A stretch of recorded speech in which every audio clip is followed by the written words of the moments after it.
Hello. आणि thumbnail बघून कळालंच असेल की मी कशाबद्दल आज सांगते. तर आज आपण करणार आहोत कोथिंबीरची भाजी. हो, कोथिंबीरची भाजी. हो, आणि ही कोथिंबीरची भाजी मला माझ्या काकूंनी शिकवली, जी माझ्या शेजारी राहायची, चिंबाळकर काकू. तर त्यांची नेहमी आठवण काढत असताना आणि माझ्या घरात ही फेवरेट रेसिपी आहे. तर सदैव आम्ही हे करत असतो आणि आठवड्यातून एकदा तरी ही भाजी आमच्या घरात बनतेच. तर ही विधी कशी करायची आपण नक्कीच बघूयात.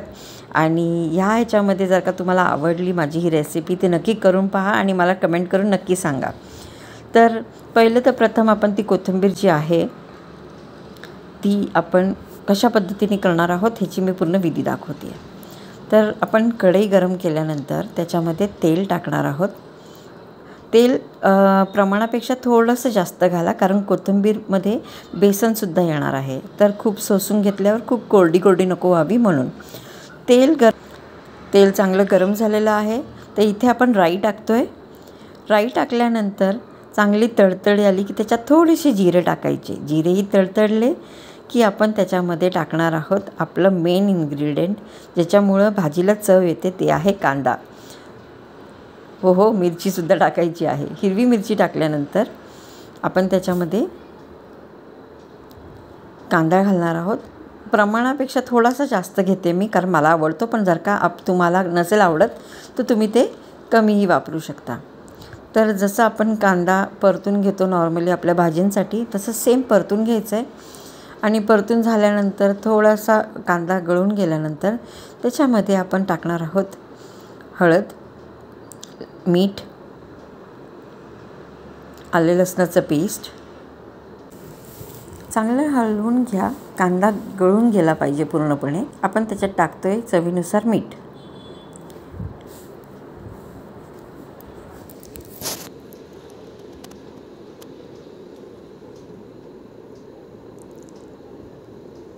मध्ये मध्ये त्याला हलवत राहा.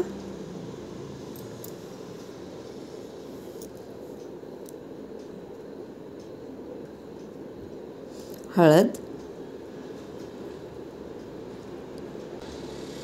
चिमूटभर साखर टाकली मी त्याच्यामध्ये. तुम्हाला नसेल आवडत तर तुम्ही नाही टाकली तरी चालेल. कांदा छान परतला जातो आहे. आणि आता आपण त्याच्यामध्ये ॲड करणार आहोत आपली मेन इन्ग्रेडियंट, ती म्हणजे कोथिंबीर, जी आपण स्वच्छ धुवून कापून घेतलेली आहे. आणि त्याच्यामध्ये आपण कोथिंबीर टाकणार आहोत.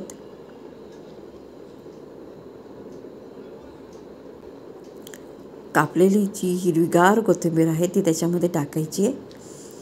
पूर्णपणे मिक्स करून घ्यायची. जशी तुम्हाला आवडेल तशी बारीक कापली तरी चालेल. मी थोडीशी मध्यम असते ह्याच्यात कापते, म्हणजे त्याची देठांची जी चव आहे तीसुद्धा लागते जेव्हा आपण कोथिंबीरची भाजी खातो. तर त्याच पद्धतीने आपण ही पूर्ण कोथिंबीर जेवढी आहे, मी एक गड्डी घेतली, तुम्हाला जशी लागेल तशी तुम्ही घेऊ शकता. आणि मग हिला पूर्णपणे मिक्स करायचं. आपण जे मिश्रण बनवलेलं आहे कांद्याचं आणि हिरवी मिरचीचं, पूर्ण मिक्स करून घ्यायचं आहे.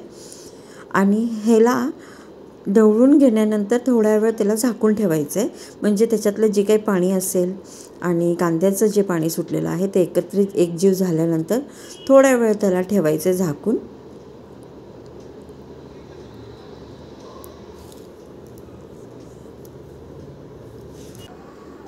थोड्या वेळ झाकून ठेवल्यानंतर 5-1 मिनटानंतर त्याला परत पुन्हा हलवायचं आहे.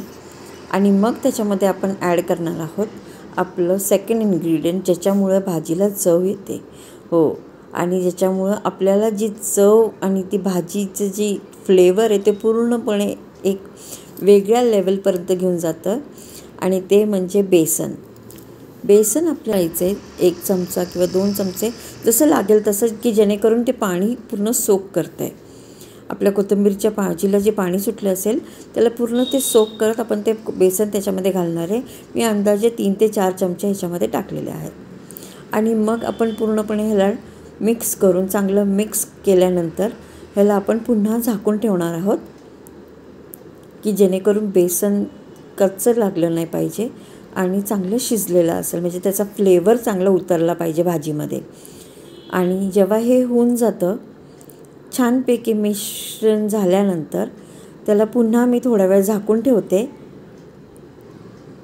तुम्ही बघू शकता किती छानपैकी मिक्स होती आहे.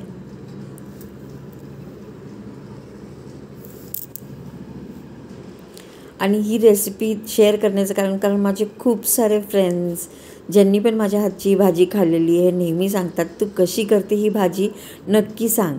आणि ह्याच टॉपिकला खरं तर घेऊन मी हा व्हिडिओ बनवलेला आहे. होप तुम्हालाही आवडेल. जर का लागलंच थोडंसं ॲड करावंसं तर तुम्ही नंतर पुन्हा ॲड करू शकता बेसन, जसं मी इथं ॲड केलं आहे. आणि मग थोडा वेळ ह्याला झाकून ठेवायचे 10 ते 15 मिनटं, की जेणेकरून पूर्ण कोथिंबीर शिजली पाहिजे आणि कचकच लागते कामा नाही. तर बेसनही चांगलं शिजलं पाहिजे आणि कोथिंबीर पण छान मिश्रण झालं पाहिजे त्याचं. आणि हे करताना थोडीशी चिटकू शकते, जसं आपण काढू शकता चमच्याला. आणि मग थोडा वेळ झाकून ठेवायचं. थोड्या वेळाने तुम्ही त्याची टेस्ट बघू शकता. 5 ते 10 मिनटं त्याला ठेवायचं आहे. आणि मग तुम्ही बघा तुमची भाजी किती छानपैकी शिजलेली आहे आणि तयार आहे आपली भाजी खाण्यासाठी. आणि तुम्ही ही चपातीबरोबर खाऊ शकता, भाकरीबरोबरसुद्धा खाऊ शकता. एकदम उत्कृष्ट लागते आणि ही आमच्या घरातली सगळ्यात फेवरेट भाजी आहे. आणि कधीही कोथिंबीरचा सीझन असलाच की हमखास आमच्या घरामध्ये ही रेसिपी बनते. तर नक्की करून पहा आणि आम्हाला कळवायला विसरू नका की तुम्हाला कशी वाटली ही recipe. Thank you and do subscribe. जर का तुम्हाला आवडलं असेल तर नक्की सबस्क्राईब करा या चॅनलला आणि शेअरसुद्धा करा.